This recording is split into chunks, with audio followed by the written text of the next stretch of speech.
Certainly a war that's not yet over. So let's take stock of the work of the Galamsey task force so far. We're learning that they've arrested seven Chinese and 20 Ghanaian illegal miners in Brofuyedru and Bremang in the central region. The task force also discovered cyanide in large quantities used by the miners for their illegal operations after investigations led to the arrest of their kingpin, one Bright Odro in Aboso near Takwa. My colleague Ohime Interior has been following the story. He joins me live with details. Hello Ohime, if you can hear me, tell us a bit more about these persons who've been arrested. What more do we know about them?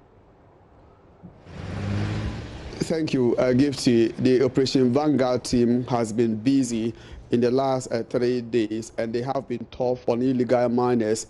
The assumption is that after they have been commissioned almost a year or so to tackle the issue of illegal miners, at least the illegal miners would have recoiled and also retreat from their nefarious activities. But unfortunately, that has not been the story. As you mentioned, 7 Chinese and 20 locals were picked up in Bremai and then Brofuyedru alone. And in Takwa Aboso, 4 Ghanaians were picked up, including Bright Odro, who the military and the police team has described as a kingpin of illegal mining activities. But unfortunately, the team also discovered the use of banned or dangerous chemicals, cyanide. As far as the small-scale mining activities are concerned, these chemicals are not supposed to be used by illegal miners and then small-scale miners, let alone being handled by the illegal miners. So these people who have been arrested have been handed over to the Aboso police and then Dominancy police for further investigations. But the military police team believe that this could be one of the biggest hauls the team has made, taking into consideration the fact that the items involved excavators, a number of excavators are involved, right, pumping machines, guns, as well as cyanide, which has forced the team to call in for the assistance of the Environmental Protection Authority. You have the PRO for the Operation Vanguard there with you. Let's quickly find out from him what are some of the challenges they're facing, and let him take stock of the work that they've done so far, especially with the raging debate ongoing in Parliament about whether or not shoot to kill is the right way to go. Let's do this briefly. All right, I have Squadron Leader Omani Eje, the Public Relations Officer for Operation Vanguard team with me here. Take me through, as far as your work is concerned, how difficult or what are some of the challenges you face in order to execute your plan of ensuring that you raid especially Ashanti, Western and Eastern region of illegal mining operators? You know, the illegal miners are smart people, they are intelligent people. So anytime we get information to go and arrest them, by the time we get there, they have almost left the sites and we don't get them. And when we go onto the rivers, some of them just jump into the rivers. But with the help of our marine components, these days we are able to apprehend them, even when they jump into the rivers. Just that a few of them are able to escape. Okay, now there's an ongoing debate in Parliament that there's a suggestion that illegal miners should be shot at because they are being recalcitrant. As a team, what do you make of this suggestion? For now, from what our higher authority, that is the CDS and the IGP, have told us, we are not supposed to shoot and kill them. So until when we receive any other directives to shoot and kill them, then we will go ahead and shoot them and kill them. So for now, you don't have any directive or whatsoever to shoot them, right? Yeah, as I speak with you now, we don't have any directives to shoot and kill them.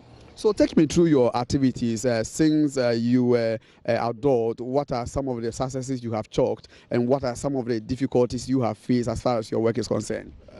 Since we were inserted into the operation, we have made about 1,104 arrests, And for the excavators, we have about 186, which have been seized to the assemblies. But when we talk about excavators which have been immobilized, that's when we remove the control box and others. That one we have 280. When we talk about water pumping machines which has been immobilized or destroyed, we have done 836. And the ones we have seized is about 388.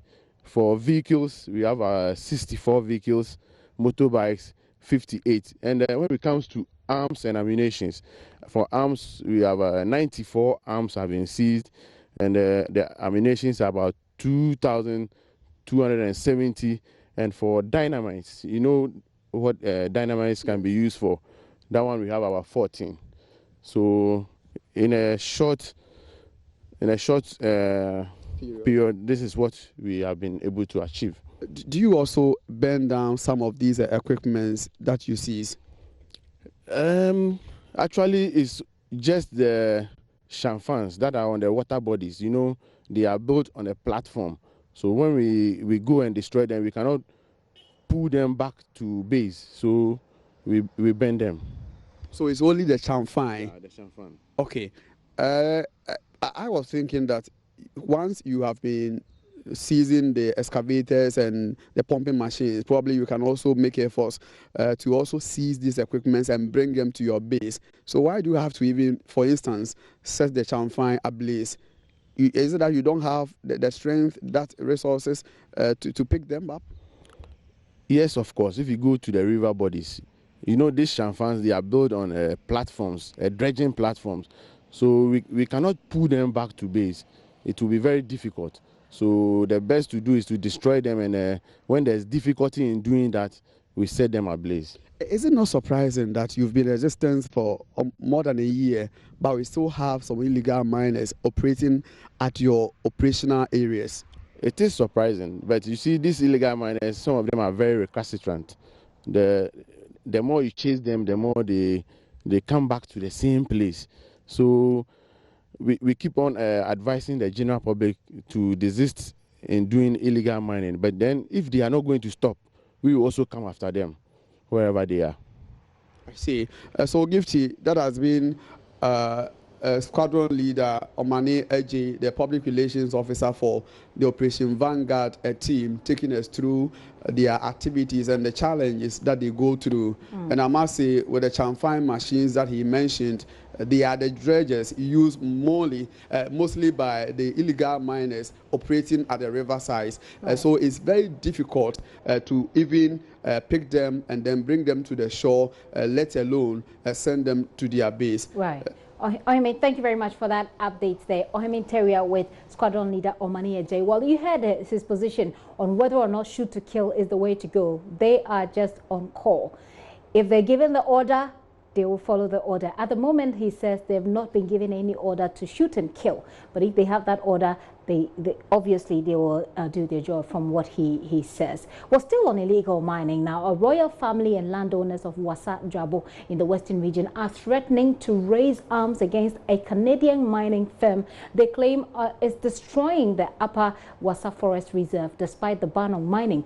They're also saying that the company whose license was revoked is still mining under the protection of security agencies. And this is, of course, an allegation. Now, leader of the group, George Kofi Aponsa, tells JoyNews the company is utilizing a prospecting license to mine in the forest reserve and by so doing destroying the environment. The seriousness is that a Canadian called Simon Aiden claims he's been given a prospecting license by Mineral Commission on the 6th of August 2016. And what I know is when a prospecting license is given to you, you just employ a mining support services like African Mining Service, AMS, Joe Drill, Drilling Masters, Boat Long Year, AEL, so that they will engage in the drilling activities for you. And also, if they are drilling for rocks, the maximum excavator you're supposed to do in terms of the alluvial mining is 2 for your prospecting. But this particular Canadian engages 60 Chinese using more than 200 excavators, destroying and polluting our main river called Ankobra. destroying our trees in the Upper Wasa Forest Reserve. So what went wrong is that after they destroyed the forest and polluted the main water body and Cobra, they didn't reclaim anything. So we took them to court, of which injunction was placed on the land. That is 2016 October. As I'm telling you, they've engaged with Ghana Armed Forces military men. So they go around to protect them with dogs and other angles so that they do illegal mining as I'm talking to you now. Whilst the injunctions are placed on the land. So I see definitely, I don't know why injunction has been placed by the High Court to stop work and you are still doing illegal mining activities.